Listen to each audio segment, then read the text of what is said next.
ফের মেঘভাঙা বৃষ্টিতে রাতের অন্ধকারে ফিরে এসেছে আতঙ্ক।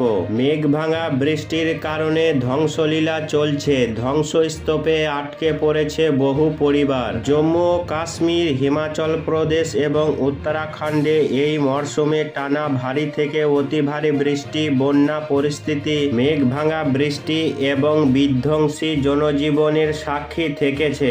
উত্তরাখণ্ডে ফের মেঘভাঙা বৃষ্টি, একটি নয় একাধিকবার। রুদ্রপ্রয়াগ এবং চামোলি জেলায় মেঘভাঙা বৃষ্টি হয়। অল্প সময়ে অত্যাধিক বৃষ্টির কারণে ভেঙে পড়ে বহু ঘরবাড়ি। ধ্বংসস্তূপের নিচে অনেকে চাপা পড়ে রয়েছেন বলে আশঙ্কা করা হচ্ছে।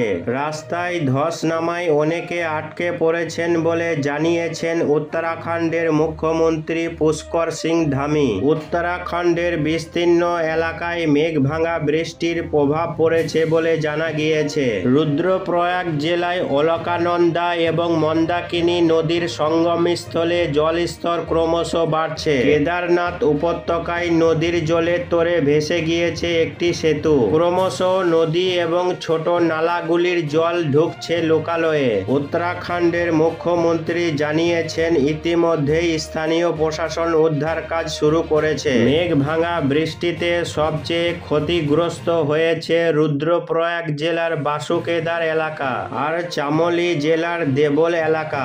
দেবলে এক দম্পতি জলের তোড়ে ভেসে গিয়েছেন, এখনো তাদের খোঁজ পাওয়া যায়নি। ধ্বংসস্তূপে চাপা পড়ে কয়েকজন আহত হলেও তাদের সকলকেই উদ্ধার করা গিয়েছে, তবে অন্যত্র সবাইকে উদ্ধার করা গিয়েছে কিনা তা এখনো স্পষ্ট নয়। যে বাড়িগুলিতে জল ঢুকেছে সেখান থেকে বাসিন্দাদের সরিয়ে নিয়ে যাওয়া হয়েছে। ডুবে গিয়েছে রুদ্রপ্রয়াগের হনুমান মন্দির। এদিকে মানালিতে সর্বত্র ধ্বংসযজ্ঞ, ভয়াবহ দৃশ্য। একসময় দেশি বিদেশি পর্যটকদের ভিড়ে জমজমাট থাকতো যে মানালি, আজ সেখানে শুধুই শুনশান নীরবতা।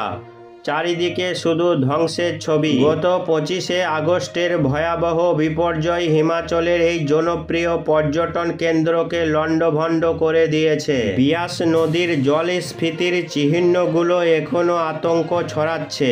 যেখানে রাস্তা ছিল এখন সেখানে বইছে বিয়াস নদীর স্রোত। দেশের অন্যান্য অংশের সঙ্গে মানালির যোগাযোগ সম্পূর্ণ বিচ্ছিন্ন।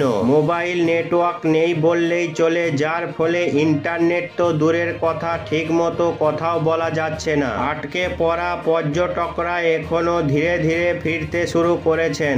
এই বিপর্যয়ে মানালিকে যুক্ত করা সমস্ত রাস্তা বন্ধ হয়ে গিয়েছে। মানালি থেকে কুল্লু পর্যন্ত ন্যাশনাল হাইওয়ে প্রায় 16টি জায়গায় সম্পূর্ণ ক্ষতিগ্রস্ত। আকস্মিক এই দুর্যোগে মানালিতে আটকে পড়েছেন শত শত দেশি বিদেশি পর্যটক। এখন আবহাওয়া স্বাভাবিক হওয়ায় তারা হেঁটেও ফিরতে শুরু করেছেন। ভারী বৃষ্টির পর যদিও আবহাওয়া পরিষ্কার হয়েছে, কিন্তু বন্ধ রাস্তাগুলো পর্যটকদের জন্য এখনো বড় সমস্যা হয়ে দাঁড়িয়েছে। অন্যদিকে একটানা বৃষ্টি শুরু হয়েছে দেশের বিভিন্ন রাজ্যে। উত্তর থেকে দক্ষিণে যেইভাবে বৃষ্টি শুরু হয়েছে তার জেরে এবার ভয়াবহ ছবি উঠে এলো দক্ষিণের রাজ্য তেলেঙ্গানা থেকে। তেলেঙ্গানায় একনাগাড়ে বৃষ্টির জেরে বন্যা পরিস্থিতি তৈরি হয়েছে, আর সেই বন্যা পরিস্থিতিতে একটি অঞ্চল থেকে সম্পূর্ণ যোগাযোগ বিচ্ছিন্ন হয়ে গেল। একটানা বৃষ্টিতে তেলেঙ্গানার মন্দিরের ভিতর দিয়ে জলের স্রোত বইতে শুরু করেছে। এই বন্যার জল বাড়ছে, ঢুকে পড়েছে লোকালয় থেকে মন্দির সর্বত্রই।